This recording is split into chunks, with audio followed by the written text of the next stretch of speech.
So I'm here with Professor Jeanice Brooks, who's a Professor of Music at the University of Southampton. And Jeanice has come to Nottingham to deliver a lunchtime talk in association with the Georgian Delights exhibition.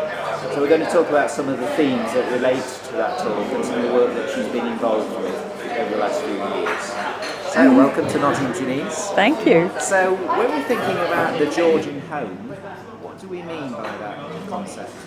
Well, home is a very, very complicated concept, and it's something that's changing a lot. Right in the period that this exhibition is dealing with, so right around the turn of the 19th century, people are starting to have ideas about the home and about domesticity that we might even recognize today. The notion of home as a refuge, the notion of home as a place that is peopled by the family in particular. There's changes in the way that households are organized. There's changes in the way that people understand the material setting. What are the things that make up the home you live in? So is it a space? Is it a personal set of personal relationships? Is it something to do with memory and nostalgia? That's something that starts to come in very strongly to play in this period.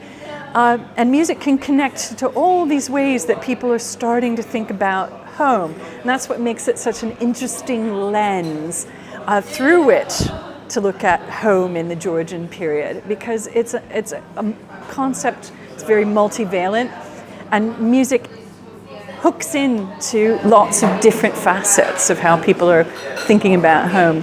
And when we talk about music, are we talking about musical performances in the home, or the collection of musical memorabilia, or plays or scripts, or what sorts of things are we thinking about in terms of music? Practices and objects, and that's another really interesting thing about music that's very helpful in using it to interpret what people are doing, because it's both something you do, but there's also a huge number of musical things that you have, and that can be musical instruments, which are undergoing lots of modifications in this period. So all of the inventions that you see that are part of Britain's expansion, both in terms of industrial capacity and global trade, all of this is reflected in the musical things that then come into the home from this changing wider world. Instruments, musical books, so all of the changes that come about in printing technology and in the way that people are intersecting with print and with handwritten manuscript books, all of this is something you have to have music to play from. So it's both something that you do, maybe with the people that you are living with, or maybe with people who are coming into the home as your music teachers or as professional performers who are coming to perform for you or with you in your home. And it's something that you have. You have musical books, you have musical instruments, you have many musical things. So whether you're looking at domesticity in the home as a practice or as a material setting, there's a musical way to get into it. And the other thing that strikes me from what you were talking about earlier at the exhibition, was music could be a very individual thing. So the source of music that you record or copy out, but also there's a sense of interchange and exchange and socialization. So music's a way into sort of friendships and family relationships and this sort of exchange culture. So you actually use music as a form of exchange. So do you see those two things operating in tandem together, sort of individualization and the communal nature of music? Yes, absolutely. Music is a way is a pastime for people. It can be something that they can find pleasure in individually. They can also find displeasure. So there are many accounts of people, particularly young people, being forced to learn music when they don't want to or don't have any capacity for it. So it can become something that's part of the dysfunction of the home, as you will, or a creation of noise, where you might want to be at home quietly and somebody else wants to make noise. So on the one hand, a lot of the imagery of the period is around music as domestic harmony. But I'm also quite interested in seeing where that breaks down, where music becomes a source of displeasure or disharmony. Yeah. But yes, it can function as something you do individually for pleasure or for displeasure. And it can be a sociable practice that you do with friends or with family. And it also allows you to hook into the world of public musical culture outside the home. So you can go to the opera, or you can go to hear a symphony orchestra, you can go to hear a famous singer or famous players in chamber concerts or in private concerts at other people's homes. Then you can recreate that music in your own home, like going to hear Beyonce and then singing in the shower, right? It's a nice way to break down some of those artificial divisions that we tend to make between public and private. Music repertoires traverse that, and so it's a sociable practice within the home, but it also connects to sociable practices outside the home. It's really interesting. How do we recreate that? And I mean, in a visitor context, I know you've worked a lot with country houses and worked with museums and galleries. So, perhaps, what are some of the challenges you face as a professor of music, trying to recreate those sorts of patterns and habits? Gosh, that's an incredibly long list. That'll give you a challenge. There are tons of issues. I mean, some of them are infrastructural. So. The music that we make at home tends to be made in quite small spaces. So to bring that music back to those spaces in a way that's sustainable is quite hard, because to get live performers into historic house settings can often be quite difficult. There's often curatorial reasons why they shouldn't be in those spaces, because there's now fragile objects. There's not enough space for large audiences, so it's sometimes hard to generate the number of people to be listening to make it sustainable in terms of paying artists to perform. Another issue is that the types of music making and the way both of making music and of listening to music have changed. So quite often what people's first impulse to do in a historic house setting is to say, let's do a concert of the music that used to be in this place. And then you line up a whole bunch of chairs and rows and people sit in them and they applaud afterwards, and they do all the things that we do in concert halls, listen silently. And that's really not how a lot of music was consumed in houses, historic houses, in the past. A lot of times music was a sociable practice. People would talk to each other. People were making music together. So the challenge is to try and devise ways not to recreate that experience or to try and make that experience, because we can't leap back into that. Many people today don't have those kinds of precise musical skills to do a participatory musical evening in the same way. But so the challenge is, can we find a way to make things interactive and participatory so it doesn't feel like a concert hall experience? And there's lots of interesting things you can do with technology. There's lots of interesting things you can do with workshop type settings. There's lots of things, and there's lots of really interesting experimentation going on around that. But it's a hugely fascinating and really, really challenging issue. And in terms of documentation, we both are people who are very dependent for different reasons on the documents available to us. So do you want to talk a little bit about the sorts of source material that you've been using that have been central to some of your work? Well, I spend a lot of time digging in cupboards in historic houses. The National Trust in particular has been wonderful and very, very supportive of this research, because one of the things that I'm really interested in is how people's music making and musical collections, the musical things that they owned, related to the other things that surrounded them in domestic settings. So having complete collections that also have furniture, that also have libraries, that also have family letters, diaries, documents is really important. And that means that many of the more traditional research libraries, while they have a lot of repertoire that's produced for domestic consumption, the British Library and other large deposit libraries in Europe and in the United States and in colonial libraries, lots of British music went out to the United States and Australia in the 18th and early 19th century, so lots of stuff fetches up there. But what these places don't have is the rest of the material setting, generally. So there's a lot of work I do in trying to match up other kinds of objects and other kinds of documents with musical documents.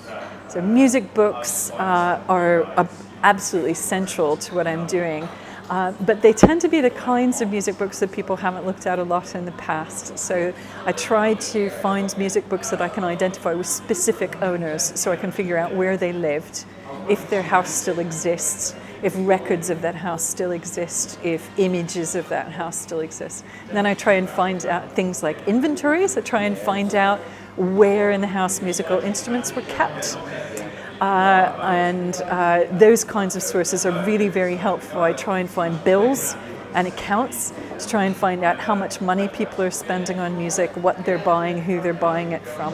So I try and pat together all these things and try to put it together with an actual existing physical space as much as I can. So yeah, those are the sorts of sources that I'm mainly looking at. That's great.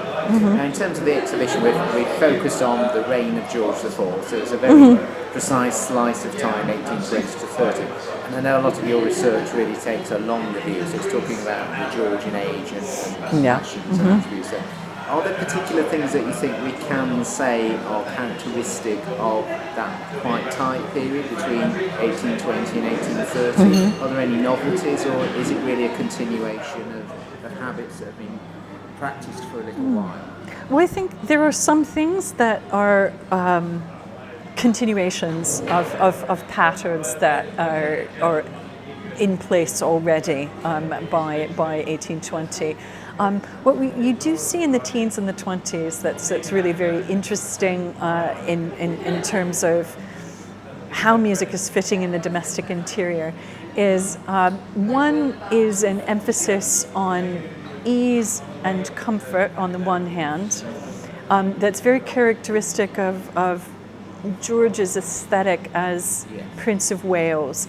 So this you see in the way that musical furniture, not just instruments, but also places for storing your sheet music, so canterburies, things that slot under the instrument, ways of putting light on your music while you're at a keyboard instrument, music desks for propping things up, music stools that rise and fall and are particularly comfortable, but also upholstered in a way that was not typical of earlier reigns. So there's an aesthetic around Carlton House that's already typical of George IV when he's Prince Regent, that is felt right across the musical sources I look at. So if you look at all of the designs for music rooms and musical furniture in something like Ackerman's repository, it's very, very clear that that's something that's specific to this period.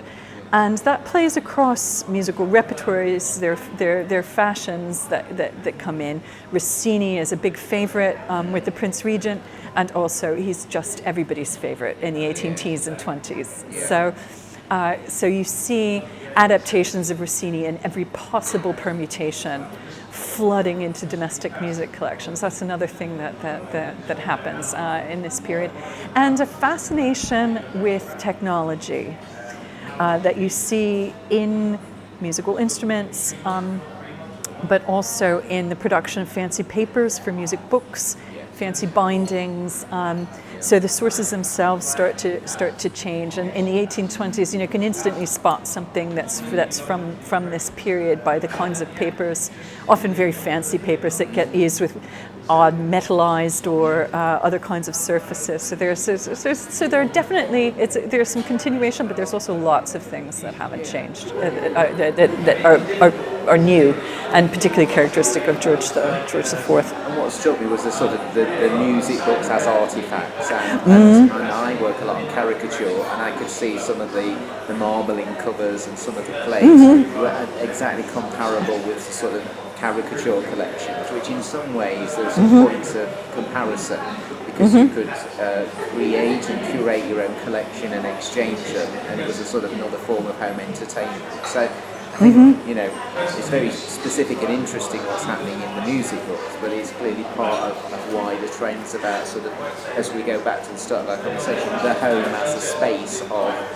personal possession and ownership and display, but also sociability.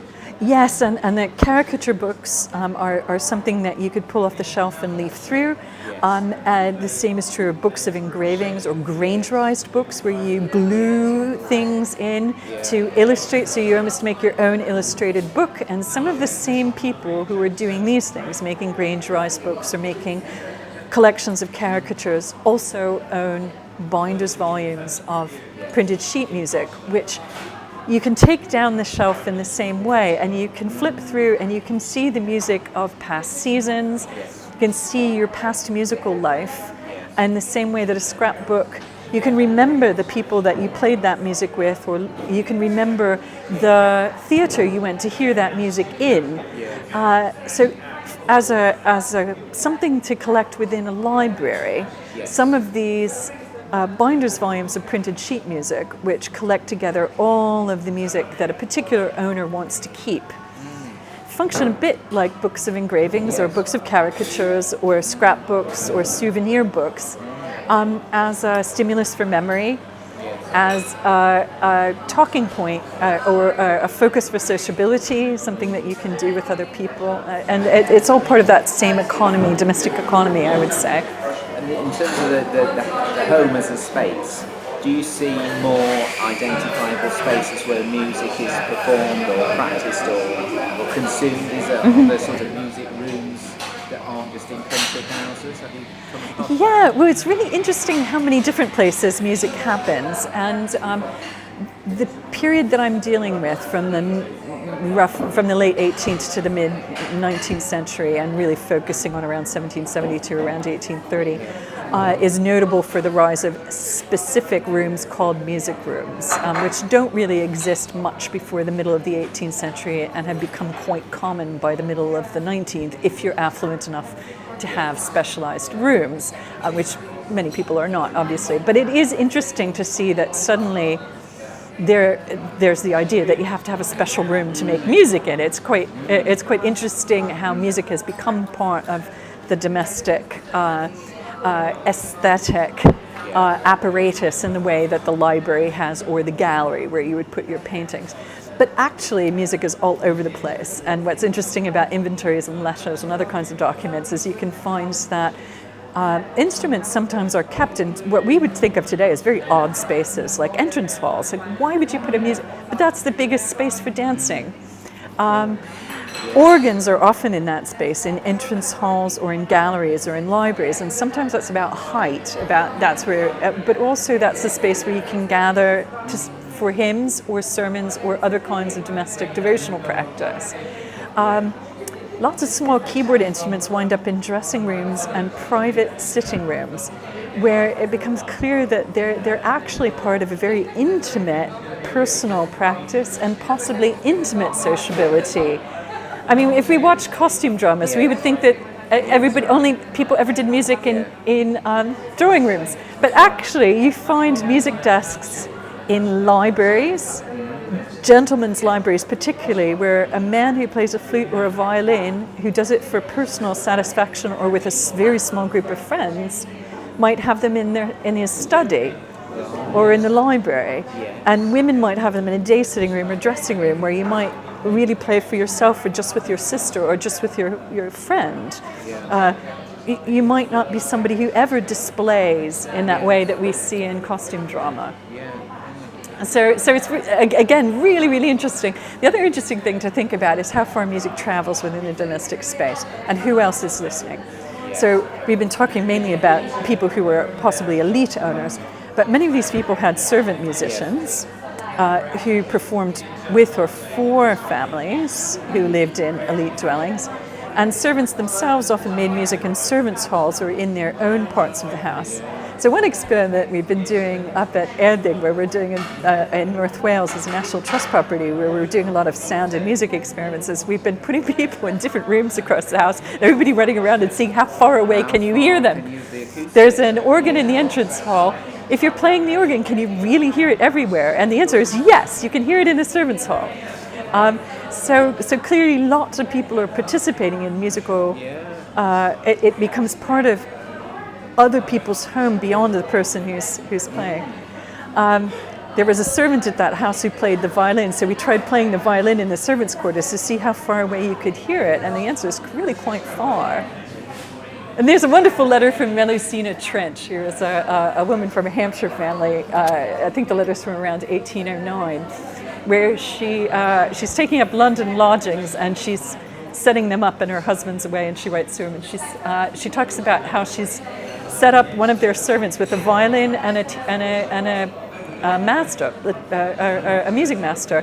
And she says it's wonderful because he doesn't go out gallivanting all the time. He's home practicing his instrument. And she says, however, the results have not been so great because I hear him downstairs, and she says it's enough to make Pluto weep iron tears. It's so bad.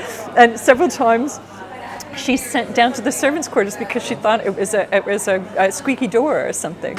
Of course, she's making a joke, but it's interesting how the music making in the servants' quarters, she could clearly hear from wherever she was, and she sent down to see if it was a squeaky door, and she said, which must have hurt the feelings of the musician.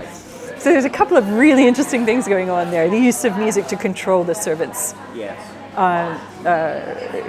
Spare hours, but also the servant's music making, which he's clearly really into. He's really going for it, as then encroaching on her own soundscape.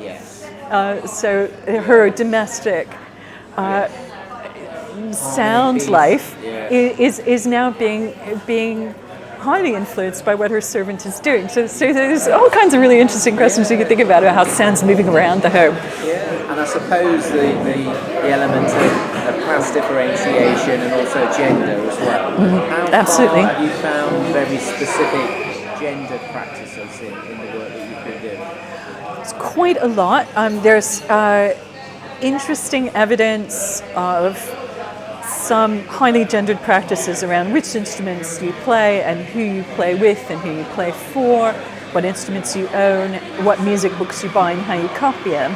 But then there's also lots of interesting evidence of various kinds of transgressions of these general norms, and that's interesting to watch as well. Another correspondent who I like a lot is Fanny Talbot, who marries the first Earl of Morley and moves to Saltram in Devon. And she remarks on going visiting to a local house of another member of the aristocracy who has a young female relation who's visiting, and they start to talk about music, and she says, the young relation is going to play for them, and heavens, she got out a violin, and this is in 1809, and they're just couldn't believe it. And then she says, and then she showed us her drawings and showed us a painting of a bird she had done that she had shot with her own hand. And so she makes a big deal about the transgression of these gendered boundaries, but clearly she was very polite about them because the practices of polite visiting, obviously you wouldn't make fun of the she does in this letter. She says we had to hold back from laughing, but of course she very politely listened to this young woman play the violin, which was not something that women did at the time. So that's quite fun too, to think about how, let's say, one set of social practices around the home, the practices of visiting, and another set of practices around gendered norms for the playing of musical instruments interact, and one trumps the other. So being polite to your host trumps being aghast at the violation of gender norms. So there's lots of interesting things around that. But yeah, generally there are things that happen. There are a lot of men who are who are very active as musicians, both amateurs, and of course there's another class of people, professional musicians, and thinking about their domesticities is interesting today I've mostly been talking about amateurs, but then there's that whole other set of people who have a quite interesting set of practices in their own homes. But just thinking about amateurs, generally men tended to play flute, which is interesting because today it's often thought of as an instrument that young women play.